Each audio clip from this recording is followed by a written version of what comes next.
nung nagkasakit si Rafa, pinagdasal mo ba yan para makasala? Hindi, walang ganon dapat. Ano nung kinokobera niya? Yung pagod ako? Wala ako sa mood. Ito ba yun? Baka gawin ko, makasalan lang to si Chus.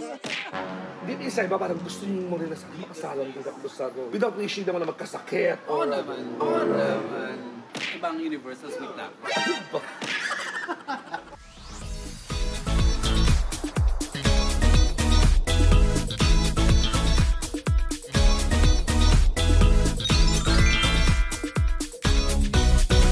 So ayan, ganyan ang routine namin dito.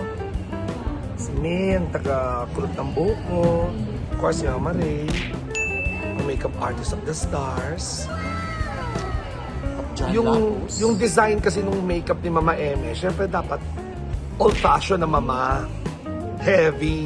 Ito nung pang 80s kumbaga. Kasi ganun yung mga mama nung araw, di ba? Kasi Mama Eme old-fashioned. So, sino pa nga ba makakaalam ng 80s na makeup? Kundi ang makeup artist na since the 80s. So, perfect na perfect po. Sa nagtatanong, sa mga followers ko nagtatanong sino gumagawa ng makeup ko sa Delia D. Unang iba si Mama Ray. Yan po. Ang Laan Enriquez ng Delia D.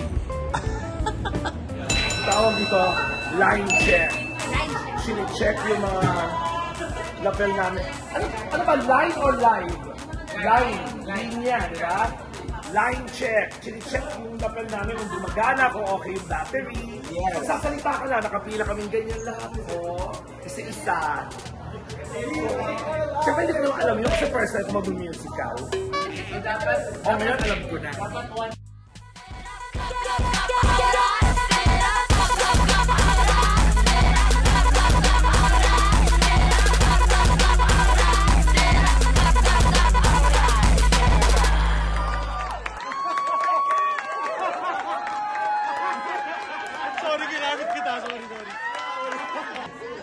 Happy birthday!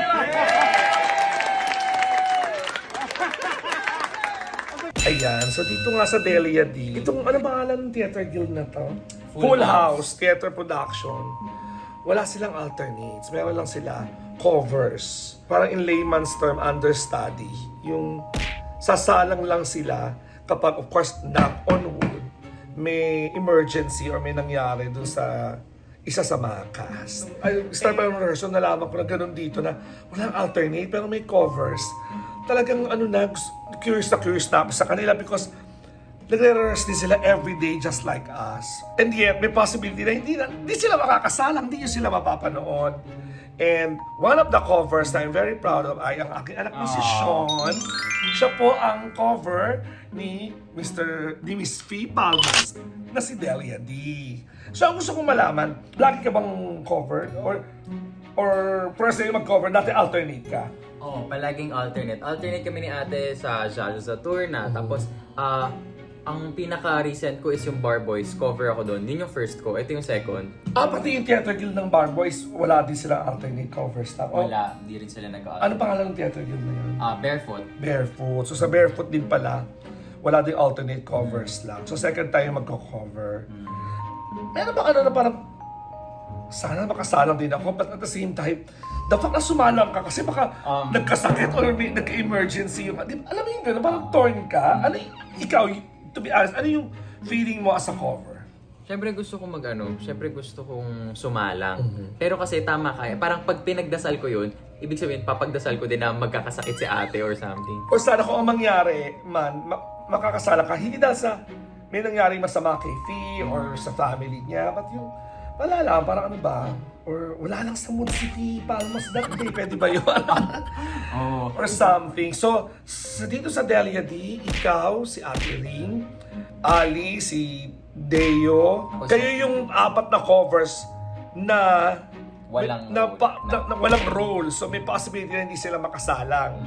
Kasi may iba na covers, pero ensemble sila, cast sila, so swing sila, so nakakasalang sila. So sa mga cover na walang role, ikaw at si Ate Ring na lang, hindi pa nakakasala. Ako first time ko na na-experience yung cover, yung lahat ng theater guild or group na napasukan ko, alternate, yung sasalang din yung alternate ko.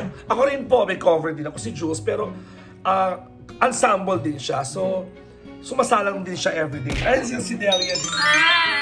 Sabi ko sa vlog ko na, ang tagal ko na gusto gawin yung covers kasi ngayon ko lang, ngayon ako naka-experience ng covers. So sabi ko nga ito ang yung cover na si Sean. So break ka lang Delia D, go! Go! Yung best kay Sean, everyday nandito rin siya. Kasi in case na may mangyari, lahat silang covers, nandito sila everyday. Kasama namin sila nag-warm up, kasama namin sila nag-vocalization, nag-kumakain, etc. Para mag-standby. Correct. Yun Sa lang. gilid din sila habang nag-show. Pero in fairness, ginagawa yun. kahit di sumalang, may sweldo po sila. Yun lang naman ang Yun ang important. Yun ang kabunggaan sa mga covers. Isa lang, nanonood lang sila. Pero may sweldo sila. Ang bongga, diba? Thank you, Sean. Mwah. Pakilang week na natin to. Week 6 na namin. Today is Friday. May ano na ba ngayon? June na ba? May 30. May 30, Friday. So as usual, first order of the day, stretching. Yung first part, kaya ko pa eh. Pero problema, pahirap ng pahirap eh. Pabigat yun si Tipen eh, kung ano-ano mga pinag-i-stretch. Kaya ito mga ganito, kaya ko pa to. Pero mga after 2 minutes, pahirap na ng pahirap. Talagang... Oo. Pamangso-bangso na talaga, oh. Tignan mo, oh. Sabi ko sa inyo, iba si Tipen magpa-stretching. Oh. Oh, taka. Oh. Gusto ko yung gano'n, pamacho dancer, ha? Kasaan? Ay! Hello sa mga followers si Tipen. Taka, mga daughters ko, oh. Pak, laban, oh. Excuse me. Pero honorable ba sarado na? Naman. Yun yung project. Tama. Kasi nag-stretching din ako. Kaya ginagamit ko yung Celia nitong Newport. Eh, may takip pa. So, dito ako sa taas. Ganyan. Mahawak lang ako sa ano. Makakatayo ka ba dyan? Ano, inisip ko ganun. Kamay ko lalo. Tsaka yung likod ko. So, anyway, hindi gumagawa kasi ako ng segment ko sa mga covers natin.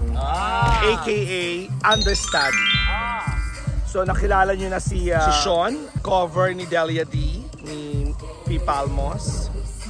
Ito, isa rin siya sa cover pero at the same time ensemble din siya. Sumasala siya everyday. Si Khalil, yan. Hello po. Hello. Oh, ang poging bata, di ba? Speaking of, ito ang kinocoveran niya. Hi, Mama. Si Rapa. As Jonathan B. Pero alam niyo yung importance ng cover? May isang weekend kami na nagkasakit itong si Rapa. Agad-agad, sumalang naman ang cover niyang si Khalil. So si Khalil naman bilang yung role niya sa ensemble, may pumalit din sa kanya si Deo. Mamaya makikilala niyo yun. Alam niyo si Khalil, mahusay ito, dalawa yung kino-cover niya. Yung Jonathan B na role, si Rafa, at saka yung role ni Omar as the love interest si Raymond. So paano yun? Hindi ba mahirap yun? Tapos yung role mo pa as an ensemble? Yeah. Mahirap siya, nakakabaliw, pero we do it for... First time ka ba nag-cover o nagawa mo na dati? Ito talaga yung lagi kong trabaho for Pero ito dalawang beses. Dalawa ang kinocoveran mo. Alam niyo kung ba't ako bilhin sa mga covers? Kasi wala silang full rehearsal. Unlike kami na talagang cast. Hindi sila nakapag-full rehearsal doon sa taas or maski dito sa PDR namin. So nanonood lang sila, inaaral lang nila. Yes. Ikaw, Kali, paano mo inaaral? Ensemble ka din. When is the time that you study yung mga blockings tsaka kanta and lines ng mga kinocoveran mong dalawa? pag may time, pag hindi kasabay aralin yung ensemble track ko dun sa lead tracks, yun, nag-aaral ako. Pero pag kasabay na kasabay talaga, minamata-mata ko na lang. Tapos nanonood ako ng video sa gabi pag uwi ng bahay. So, bilang cover, Khalil, tinanong ko dito kay Sean, ikaw ba nung nagkasakit si Rafa, pinagdasal mo ba yan para makasalang? Hindi, walang ganon dapat. Saka, Kasi di ba? ko yan. Kasi di ba parang, puta, nirehearse mo yung role, tapos hindi ka sasalang ka. Well, at least ikaw, ensemble ka, so si Khalil sumasalang siya talaga everyday eh. Pag hindi nagkasakit si P. Palmos at saka yung mga kinocovera nila, hindi sila sasalang at all. As it is, hindi pa sila sumasalang dalawa. Si Khalil pa lang at saka si Ali yung nakasalang na cover. At saka si Deo pala, yung cover siya na ensemble. So nung nag-Jonathan bitong si Khalil, dahil nagkasakit nga to, si Deo ang pumalit. as ensemble sa mga nagawa ni Khalil. Di ba ang ganda? Kaya ako when I found out about it, talagang, di ba vlog ko nga yun? Kasi I'm sure, hindi alam ng tao na sa isang musical na ganito, there are actually covers or understudies na nag-aaral, nagre-rehearse, pero there's a possibility na hindi sila sasalang, hindi sila makikita ng audience. Lalo na pang malakas ang resistensya nung kinokovera nila, hindi naman nagkakasakit. Ito hindi ko in-expect. Never pa tong hindi nakapag-show. First time mo bang kinokovera si ano? Pero ako, medyo inaaral ko talaga lagi. Kasi alam nyo guys, meron akong sumpa na pag may kinocover ako, lagi ako nakakasalang. As in. Hindi ba nakakatakot yun, Rafa? Ano masasabi mo doon? Nilagay sa iniinom mo, hindi kaya gano'n? Ano kinokovera niya? Wala. Pero sa sumalang, parang na-manifest ko na mukhang makakasalang ka ng Jonathan B before magkasakit. Sa nangyari? Kasi wala lang, out of nowhere sinasabi niya minsan. Oy, pero si Omar, yung Raymond, malibasa bata pa, 18 lang, malakas ang resistensya. Niloko nga si Sean, sabi ko, Sean, parang ang lakas ng resistensya ni Pete Palmas. Kahit mas matanda sa'yo, hindi nagkakasakit, hindi na mamaos eh, no? Ang hirap ng mga ginagawa niya. At isang taon na daw siya, hindi nakakasalang sa stage. Teka, puntahan pa natin ibang cover. So, I want you guys to get to know them. Kasi nga, there's a possibility na hindi na sila makasalang dito sa Newport. Ito na si Ate Ring. Kasi I'm doing a feature sa lahat ng covers. Yes. So, tulad ni Sean na na-meet nyo na, si Ate Ring din ay cover/understudy. Pero ito ang malala. Dahil 3 ang kanyang kinocoveran. Yung role ng nanay, played by Ate Joanne. Yung role of GGB, played by Mimi Marquez. At ano yung pangatlo mo? Mamon, played by Tex Ordonez. Yes. So paano mo ginagawa yung 3 mo inaaral? One role at a time. Tapos sinasabayan ko lahat. Pag nagre-run sila, pag nagpa-practice, sinasabayan ko lang lahat. Oo. Sila ni Sean lagi pag rehearsal, makikita nyo sila sa likod. Pag may eksena yung kinocover nila, sinasabayan nila ni Sean. Yes. Shadow. Sinashadow namin saan sila pupunta. Tapos pero mahihina lang yung boses nila. Silang dalawa lang nagkakarinigan. Yes. Very difficult, but it's very exciting. Pero I heard, second time mo na itong kinoveran si Tex. Yes. Yung last yung sa, Burugudoy. Sa Burugudoy, true enough, nakasalang ka dahil nagkasakit ka. Yes, nadula siya. So, na-injure na yung right knee niya. So 7 o'clock, 8 o'clock ikaw na? No, siya pa din. 3-9 niya pa rin gawin yung 8 PM show. And then, morning of Sunday, sinabihan na nila ako na I'll do the Sunday show. Isang beses ka lang nakasalang. Isang beses lang. At least, so yung talaga nyo, importante talaga yung cover. O tanong ko to kay Sean, tanong ko rin kay Khalil. Ikaw ba dahil tatlo yung inaral mo? Deep inside yun, meron ba yung ayaw mo na sila magkasakit o ma-aksidente, pero sana makasalang din ako. May ganun ba? Yes, of course. Kasi syempre, di ba, parang you work hard for it anyway, di ba? Inaral mo rin siya, trinabaho mo rin siya. So, syempre, parang wishful thinking na sana one day, or kahit isang beses lang magawa mo yun. Na hindi naman sana aksidente, Yes, di ba? oo. Or hindi sila nagkasakit. Hindi mo naman idadasal yun sa kinocoveran mo. Oo, wag ganon. Di ba, parang may emergency, like yung nangyari nga kay Tex sa Parokya Musical, nagka-sprain. Nagka-sprain siya. Kasi may flying kami dun eh. So we have to refresh our memories pag mga technical aspect of So it. nung pagsala mo nung Sunday morning, may parang emergency rehearsal. Yes. Ang call ng stage people, mga 10:30, 9:30 nandito na ako. Win-walkthrough ko na yung sarili ko. Lahat yon inaral ko siya, sinusundan ko siya backstage. Dahil kung napabilib kayo ni Khalil na dalawa ang kinocoveran, maliban sa ensemble din siya, ang babaeng ito ay 3. Although hindi pa siya sumasalang ever dahil malalakas ang resistensya ng 3 babaeng kinocoveran niya. Yes, oo. Tsaka actually, iba-iba yung character sila, iba-iba din yung vocal power. Yun na nga eh, kaya nga sabi ko, parang di ba mahirap yun?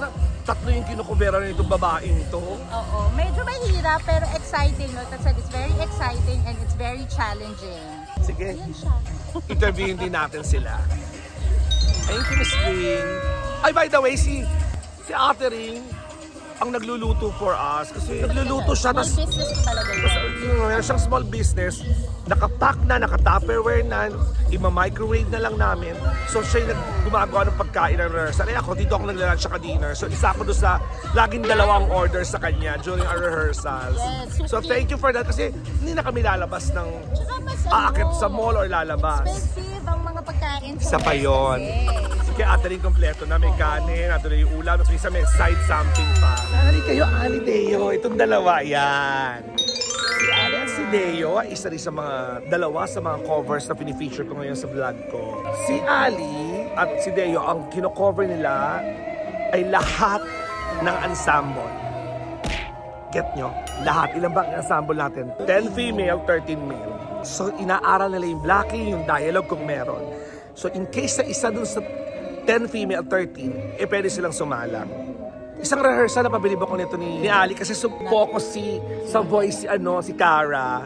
So during rehearsal, bigla siyang sumalas. Nagulat ako, ay alam niya, pati yung dialogue. Bongga. So, okay. Silang dalawa po ay nakasalang na. So, ganito ka-importante ang cover. True enough, si Liway, over there, comes siya. Nagkasakit siya, sabay sila nagkasakit ni Rafa. Ay, agad-agad naman. Sumalang siya that weekend. Napakahusay. Yung talagang, again, bilib na bilib ako on the fact na wala po silang full rehearsal during our rehearsal sa taas, sa rehearsal hall. How do you do it? Nakita ko na video ka. Opo. Well, for me, and I learned also, it's different for everyone, different swings, they have different ways of learning. Pero for me, I knew I'm visual. If I watch something enough, I kind of have an idea of where people go. So, but that's the most that I can do with watching. So in this case, when I made Salang, I was informed that I was gonna go on stage, I was gonna perform 11:30 of that morning, and I just spent the whole afternoon watching where exactly Liway was going and studying her track. So good thing, meron kong video ni Liway. Because I can have a general idea of like what's going on, but if I have to focus on one person, that's when I have to really like lock in and concentrate, which I was thankfully able to do, and I had enough time to do when I had to make Salang that Friday. So get niyo yun, wala siyang rehearsal, pero binibidyo yung rehearsal. So, inaaral lang niya, through sa video, pinapanood lang niya after. Okay, si Deo naman, nakasalang siya. Dahil interview kayo si Khalil, di ba? Nagkasakit si Rafa. Yung cover niya si Khalil ang pumalit. And si Khalil nga ensemble din. So si Deo ang pumalit kay Khalil as an ensemble. Ikaw, paano mo intas? Kung si Ali video, ikaw? Video din. And then, to be fair, sobrang helpful nung buong tao sa cast. Kasi tutulungan ka eh, Kasi no? talagang Deo si Kuya. Nakita ko nga parang dito pa sa tabi, dito siya dumadaan Si Kipet, gaganin ako, si ganun. Sasabihin sa akin na dito ka pupunta. I mean, dapat alam mo yun beforehand. Pero syempre, yun may mga times na biglang, paano nga ulit siya? So, meron mga naman nagpapaalala na, ikaw dito gagawin mo, itutulak mo. Yeah, kasi nga, again, yung sinasabi ko, nandun naman sila during our rehearsals, but hindi sila nakasalang, nanonood lang sila. Si Ali nagbi-video. Alike kami, talagang nakasalang talaga kami. And yet, pag may nangyari sa aming emergency, kailangan nilang sumalang na sa case nga nilang dalawa, nangyari na nga. So, tanong ko doon sa lahat ng na-interview ko na cover, kayo ba? Wini-wish yun na sana makasalang ako. Ikaw nakasalang ka. Pero alam mo yung wish naman na in good faith, yung hindi naman dahil na aksidente or nagkasakit yung kinocoverna mo. May ganun ba? Gusto kong sumalang, pero kasi kaakibat or kasama ng pagsalang mo yung May nangyari, no? Nangyaring kumbaga sa kagustuhan lang sumalang, syempre gusto mo sumalang. Sana makasalang kayo dahil gusto lang nung kinocovera nyo. Yung pagod ako. Nangyayari kaya yun? Pagod ako. Ikaw nga bukas. Pwede kaya yun? Wala ako sa mood. Pwede ba yun? Ako baka gawin ko, makasalang lang ko si Jules. Wala po. Ganun din, pagsalang Wala ni Jules, po ako nasalang para wala po ako sa mood. Okay. But So, it's really part of the job to just... It is the job, yeah. It's the job to be on stand. at in fairness, kahit hindi sila sumalang, bayad po sila. Ganun kabongga. Kailangan nyo ba tapusin yung show? Required kayo? Or act 2 pwede lang umuwi? May ganun ba? Hindi sa amin kasi dahil nga buong Tinatapos nyo? buong ensemble yung kailangan i-cover. Tinatapos siya. Kasi baka Sa mamaya, mga, emergency, may eksena, di ba? Ang Kahit nasabi patapos sa- na, may natapilok or something. ang nasabi sa akin, last major number. Ang last major number, it is sa dulo. So ganun din. ayun na, maraming salamat sa inyong dalawa. Again, let's go. I'm doing this vlog on the very fact na kasi first time ko sumalang sa isang theater production na may covers or understudy. Usually, lahat ng since college, alternate. So, sumasalang din yung alternates namin.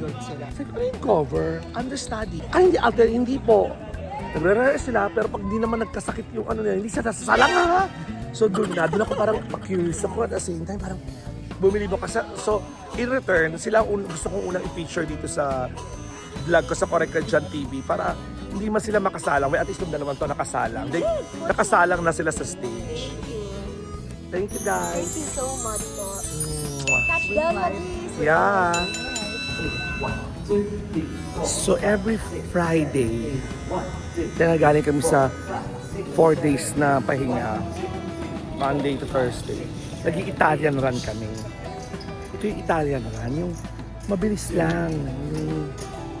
Alam, nire-review lang na music, pero more on, importante yung dialogue, saka yung blocking. Yung mga steps, kung may sayaw. Para lang ma-review, ma-refresh yung mga memory namin since galing kami sa 4 na araw na rest day. Nakaka-Italia, para kami naka-fast forward, fast play. Kailangan lang ma-review lahat ng blockings. Tsaka dialogue, yun ang importante sa Italian run. Lalo na pag galing sa break.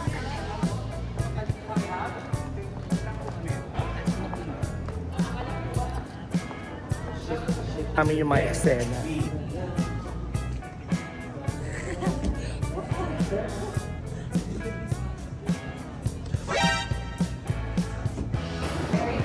So, bago naman marang 2 hours before the start ng show, so pag 8 o'clock, 6 o'clock, nagka-company soundcheck kami.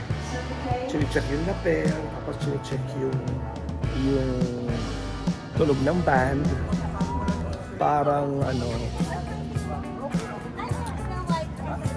check lang yung audio namin. So mamimili lang ng 5 kanta na i-company soundcheck yung band.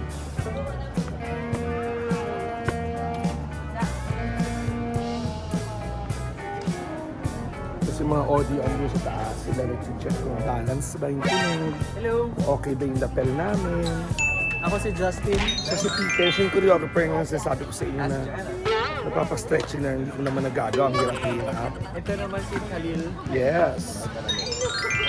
Sa gitara. Kasi kaya naman natuturo ng mga bosses namin. Paano kumanta na tulad na ganito?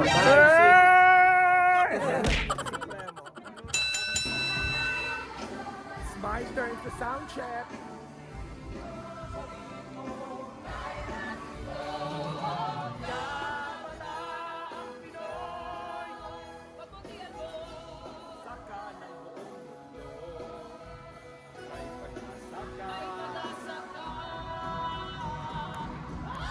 Diyos ko na, kinakabahan ako. Bakit ikaw? For you, Gaga. Mama Eme, bawal ang nega. Tsaka diba may anting-anting yung mga gang mo?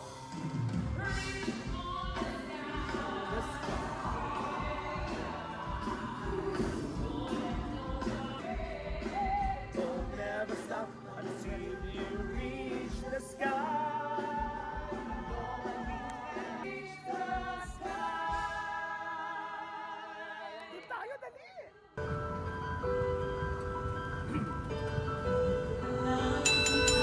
Ayan, tapos after mag-sound check, Balik sa makeup. tuloy makeup na. Oh yes. Si Mama Ray. Si Mama yung buhok Ray. ko na una na ni May. Si May. Siya, habang mini-makeup at si ni Mama Ray, si May naman, binubuhokan ako. Para after ni VP, ako naman sasalang dito sa Yes. Ganun ang logistics ni Mama M. Tama.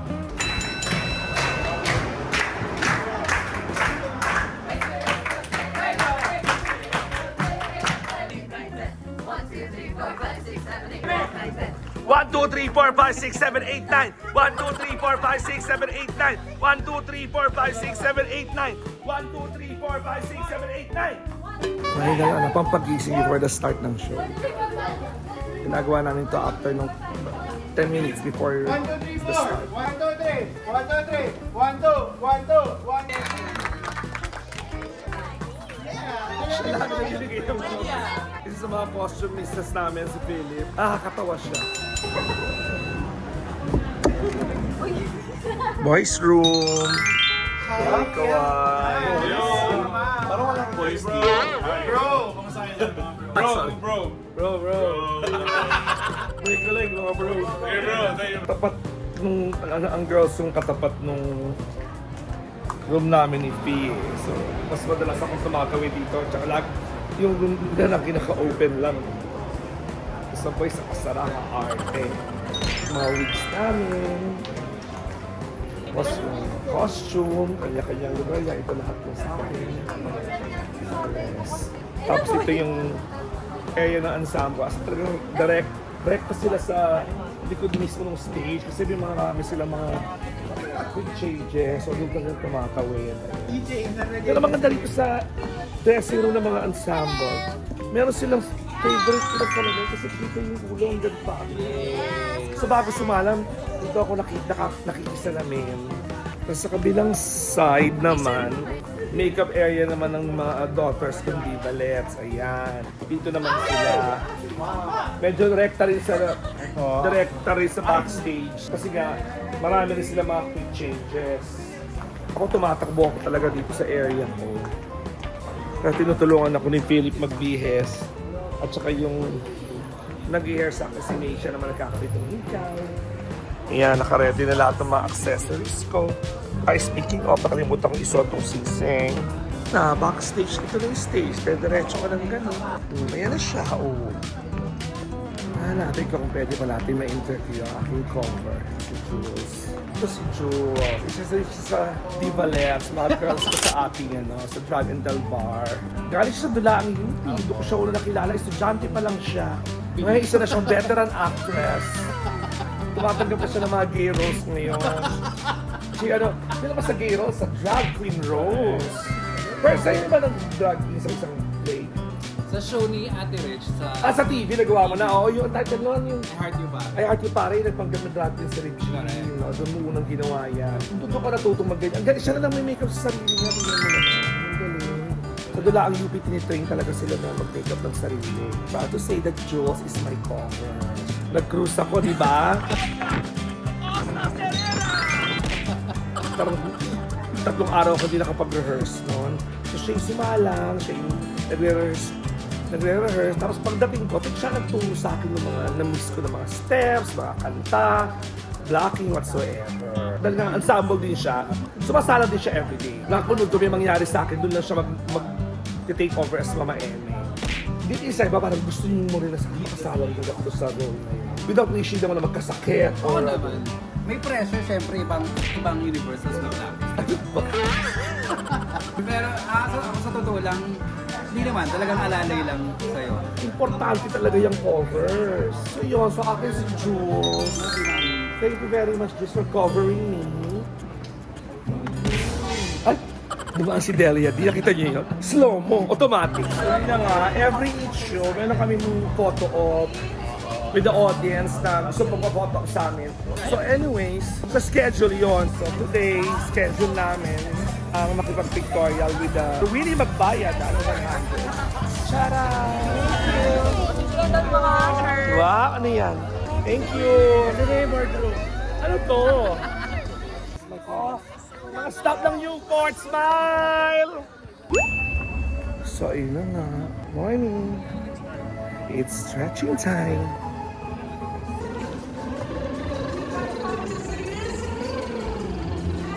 Eh si Mimi, ang ganda oh. Hi! Supremo! Hi Mama Sweets! Grabe naman to. Tapos na yung stretching, hoy. Thunder siya oh. Laga, diba? Si Omar. Si Omar ang pinakabata sa cast. So 18 years old lang siya. Nakakaloka, diba? Ayan na. So siya dala ang cover na hindi ko pa nai-interview, si Maika. Covering for Kiki and PB. Tama. Pa-under ka, dalawa rin pala kinocoveran mo. How do you do that? Like ka nakasalang sa rehearsal as ensemble? Yun nga po yung pinaka-challenge. Nung rehearsals pa lang, as in, parang feeling ko yung mata ko tsaka yung utak ko, nakagalaw na siya the whole time. So kahit na hindi ko eksena, as ensemble, nakatutok pa rin ako dun sa rehearsal space namin. Kung nandun si Kiki, nandun si Phoebe, since music. Do you take note? Si Ali video daw, yun ang kanyang strategy kasi visual daw siya. So video, then pagdating niya sa bahay, tsaka niya panonood. Ikaw? Ako naman po, visual din, pero nag-work din po sa akin sa script. Naka-color code yung Yung character. lines. Pati sa music, naka-color code siya. I think si Kiki orange, tapos si Phoebe pink. Ayan lang yun. Tapos yung ensemble ko blue. At tinanong ko sa lahat ng covers, lahat, do you wish, do you pray, do you hope na sana makasalang ka rin doon sa dalawang kinokovera mo on the very reason na inaaral mo naman, parang sayang. Well, at least ikaw sumasalang ka everyday because ensemble ka. True. Pero do you wish, because again, sinasabi ko ang disclaimer na sumalang ka, ibig sabihin, yung kinokovera mo either nagkasakit or na-aksidente, like what happened to Liway and Rapa. So ikaw paano? For that reason, syempre ayokong ma-anything yung castmates ko. So I don't hope for it. Pero yung mindset ko na lang po is ready ako kahit kailan. Pwede ba yung kinokovera nyo, yung wala lang sa mood. Ikaw nga buka. Nangyayari ba yun? Yung sa El Bimbo po, swing din po ako noon. Okay. Tapos may joke kami dati na may mga iba na parang, pagod ako ngayon. Pero joke lang, parang Micah, ikaw na sumalang. Sabi ko, huwag mo sabihin yan. Tapos the next day, matatapilok sila or something. Sabi ko, hala, minanifest mo yun kasi. Pero syempre, we don't wish that. For me, over-prepare, as in, over-prepare. Tapos kailangan ready ka lang, on your toes, 100%. Pero ako, feeling ko talaga kayo may pinakamahirap na trabaho dito kasi kami, isa lang inaaral namin yung role namin, pero kayong covers, like yung tatlo, ay dalawa kasi ate na yung tatlo. Yun nga po, ang galing. Sabi ko, believe na believe ako kay Liway tsaka kay Khalil when they made salang last week for Rapa and Oo, si Ali. Ang galing-galing, believe na believe ako sa Parang feeling ko, binigay sa inyo yung job na yan because, Dexter, our director, knew na you could do it. Di ba parang Nakakakilig naman po if that's the case. okay yung question ko, di ba ensemble ka din? Opa. Okay. Tapos may kino-cover kang dalawa. May separate bayad ba yun? May parang additional. Additional. On top of that. I'm not sure kung So may sweldo ka sa cover, tapos may additional ka for covering one. Dalawa ka, so may dalawa kang additional. Is that it? Opo. Wow. So si ate rin, tatlo yung Hindi ko additional alam. niya. Si ate rin kasi walang ensemble. Ayaw nga naman, wala siyang ensemble. Mas ganda-ganda dahil nga alternate siya. So, kung makikita niyo, kung sa mga nakapanood ng Delia, di ba meron kami mga LED walls, monitors. So, lumalabas yung mga picture nila doon. So, sila, pinictorial, then video rin sila in case na sila yung sasala. Ang bongga-bongga. Yung sa Full House Theater Company na in-house theater company dito sa Newport. They're really prepared. They parang naisip na nila lahat ng pwedeng mangyari. Ang party, abangan nyo. Believe it or not, meron kaming tatlong cast, if I'm not mistaken, na wala silang covers, wala silang understudies. So, talagang may note na hindi sila pwede magkasakit tatlo kasi hindi namin alam kung sino ang papalit sa kanila. Wala nga nag-aral ng kanilang track. At so, apat pala sila. Pang-apat is Bailey, si Fritz. So, apat pala sila na walang cover. Ay, abangan.